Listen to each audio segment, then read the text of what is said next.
our authors on the panel. We're going to keep this really quick because we have a full panel. I want to save time for an audience Q&A. The way it's going to work is I'm going to introduce each panelist, and we're going to go through a couple of questions, then we'll open it up for about 10 minutes of questions from the audience. We'll save about 5 minutes for the raffle at the end. My name is Alex Carr. I'm the editorial director of 47North, which is Amazon Publishing's science fiction, fantasy, and horror imprint. And I also lead the Jet City Comics team, which is, as you can imagine, a comics imprint. And I'm also fortunate enough to represent Skyscape, which is Amazon Publishing's team and crossover YA publishing imprint. So, without any further ado, I'm going to introduce our authors. Right next to me is Peter David, who is no stranger to Comic-Con's bestseller list, and many of you. I won't belabor as many achievements except to say that Peter has written in fan favorite worlds and series like The Incredible Hulk, Star Trek, Fallen Angel, one of my personal favorites, X Factor, and he wrote a novel for 47North called Artful, which is, if you imagine, a unique mashup of Oliver Twist and vampires, and it's everything you want from a Peter David novel. Next to him is Sarah Fine. Sarah has written a YA series, fantasy series with Skyscape, and it's called Guards of the Shadowlands. And the latest novel, in the final volume, is called Chaos, recently released. Sarah's going to write a brand new adult fantasy series with 47North, and the first book, Marked, will come out in January. Next to her is Denise Grover Swank, New York Times, USA Today best-selling author of just about as wide of a variety of genres that you could ever want. She's a romance writer, a mystery writer, and a fantasy writer. She is currently writing a fantasy series called Curse Keepers for 47North, and the latest book, The Curse Defiers, came out just at the end of last month. Next to her is Richard Farr. Richard is a Seattle-based author who's got 2 nonfiction works under his belt. His debut YA science fiction adventure book, The Firekeepers, came out and is currently, last I checked, in the top 5 on the Kindle bestseller list. I didn't look today. You're the only author to ever say he hasn't looked. His name is Marco Cruz. Marco writes in science fiction fantasy. His military science fiction series, Frontlines, is currently 2 books strong, and the 3rd book, Angles of Attack, will release in April 2015. And then right at the end, we've got Mr. Jeff Wheeler. Jeff is predominantly a fantasy writer. He has 2 series of 47North that are every bit an example of the word fantastic. The first is Legends of Mirwood, which is an entry-level fantasy series. I often compare it to Terry Brooks. And the second, Whispers from Mirwin, is more of an epic fantasy series. And the next book in that, Poisonwell, released in early 2015. So, if you guys can give our panelists a round of applause.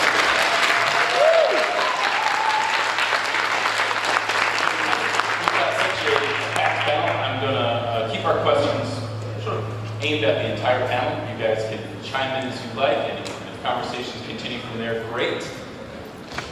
First question is, because we've got such a wide range of writing backgrounds on this panel, I'd like to see if there are any similar origin stories. So, to the group, what was your first foray into science fiction and fantasy, or what was it that made you a fan? Peter? Well, that's a different question. When you say my first foray, do you mean the first thing I had published? I mean, you can say whatever you want, Peter. Yeah. My first foray into science fiction, you'd kill me if I said this, was probably the work of Harlan Ellison. Which, science fiction is not the best term for what Harlan writes, but that I would say Harlan's work, also the work of Arthur C. Clarke, also the work of Robert Heinlein. Those were my first introductions to science fiction. The first science fiction story I ever had professionally published was a 300-word pun story that ran in Isaac Asimov's science fiction magazine back in 1980. And I figured that I had sold that, and therefore I would be able to sell anything after that, and it didn't really work out that way. I don't have as precise a list.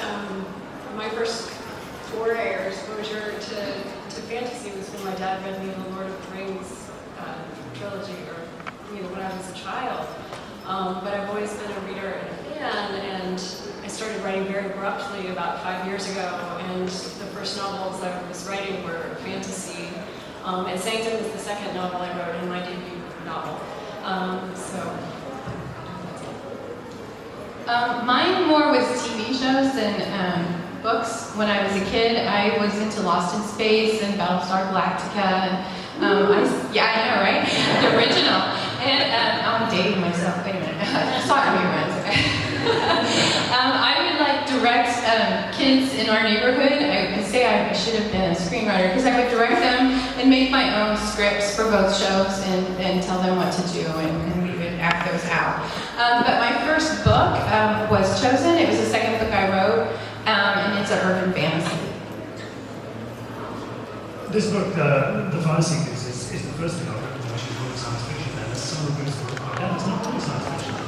It's speculative fiction, it's getting more science fiction towards the end, I think it is maybe. Anyway, so I won't talk about that. What I'll say is just that I want to echo what Peter said totally about having been hugely influenced by classic 50s, 60s science fiction writers like Asimov and Phil K. Dick and... Excuse me, sound guys, could you do something about the feedback? So it's really starting to get at me. Arthur C. Clarke. No, it's not you.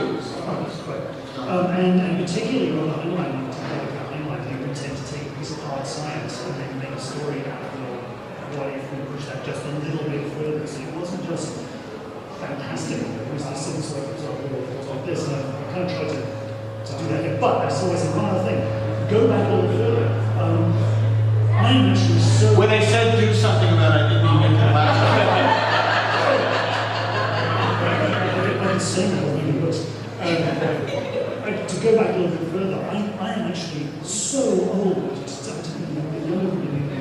I'm actually so old that you have to imagine your way back to this deep, distant past era where there were wood-trimmed black and white television sets, and as my sons will say, dinosaurs and dinosaurs. That's kind of the era that I grew up in.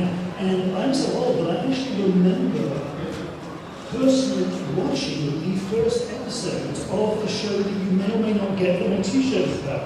My sons made me make this t-shirt up because they said, look, you got to go to Comic-Con with a t-shirt that even the people at Comic-Con may or may not get.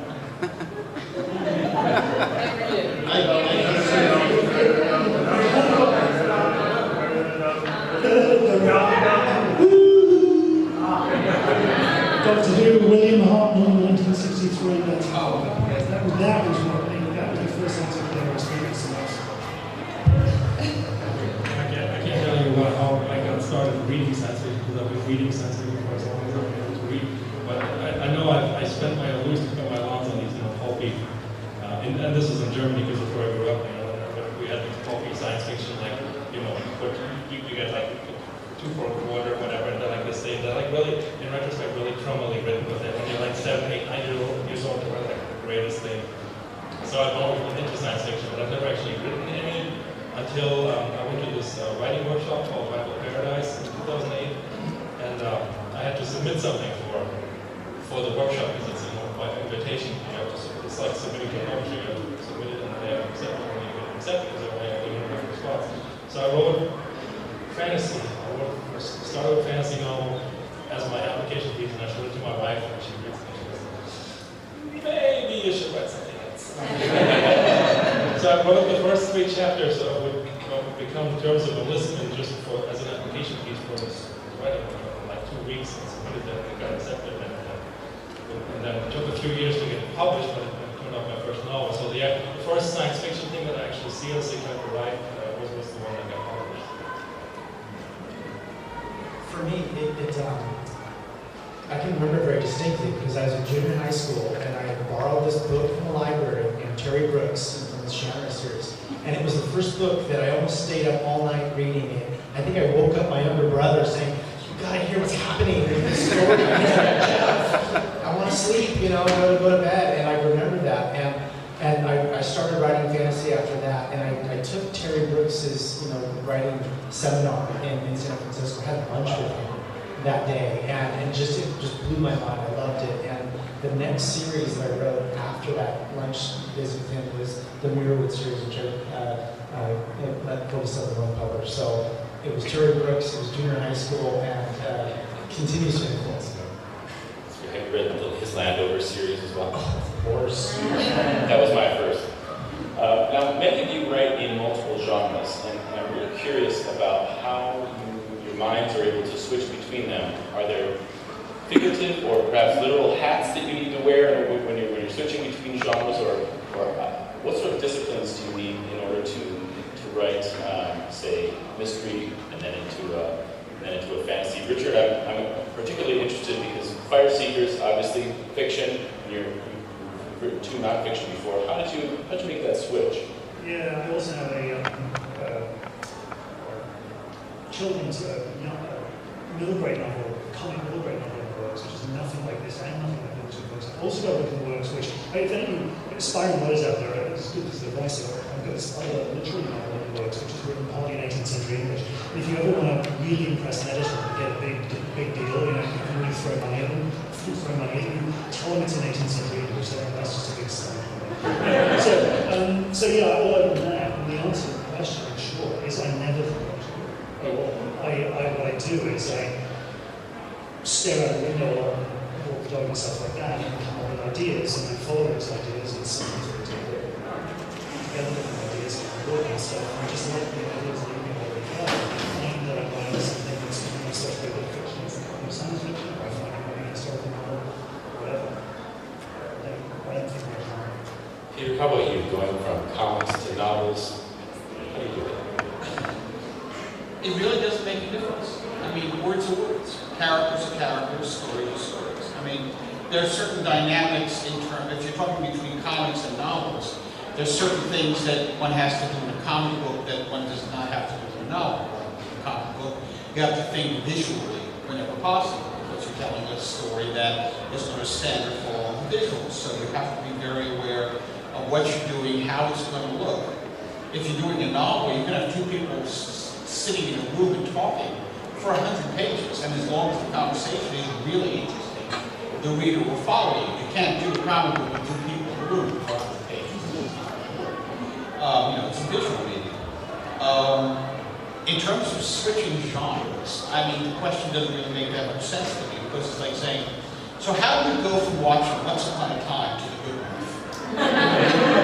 Those are 2 totally different genres. Isn't that, it's entertainment, and I've written science fiction, I've written mystery, I've written horror, I've written westerns, I've written science fiction westerns, I've written all kinds of stuff, and there are certain just consistencies. As long as the characters are solid and the plot is engaging, the audience will follow you, or some audience will follow you, and it doesn't really matter which one it is, as long as you're doing your job so right. So what about from YA to adult? Are there certain rules that you can break between the two? Like something you can get away with in adult, you can't get away with in YA, or vice versa? Sex. Well, yeah. Sex and language. I mean, YA and adult, those aren't 2 different genres. They're really writing for 2 different audiences, although a lot of adults read YA, we know that. And in my books, even my YA books tend to be skewed, they skew older, and they tend to have, I would say that the difference is not in terms of the darkness of the subject matter, or even the violence, or, I mean, yes, there's more sex here than here, but I think